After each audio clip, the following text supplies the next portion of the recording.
कुठे? डाळिंबाच्या बागेत. नमस्कार मित्रांनो. आज आपण डाळिंबाचे वॉटरशूट काढण्यासाठी बागेमध्ये आलोय.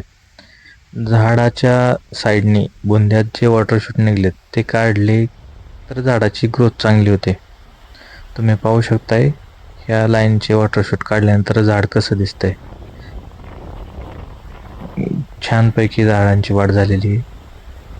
आता मी तुम्हाला दाखवतो आपल्याकडं वॉटरशूट काढायच्या आधीचं झाड कसं दिसतंय आणि वॉटरशूट काढल्यावर झाड कसं दिसतंय हे दाखवतो मी तुम्हाला.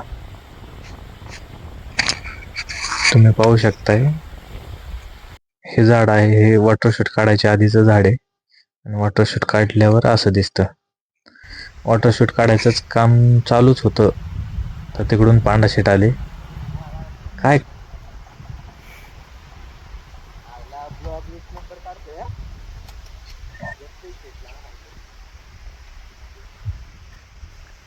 शेट म्हणते एक नंबर ब्लॉक काढताय. शेटचा टाइमपास होतो अर्धा एक तास तसाच गेला. नंतर झाला पाऊस चालू. पावसाने झाला सगळा खोळंबा. काम राहिलं तसंच आणि निघालो घरी. पुढील व्हिडिओ पाहण्यासाठी आपल्या चॅनलला सबस्क्राईब करा, लाईक करा, फॉलो करा.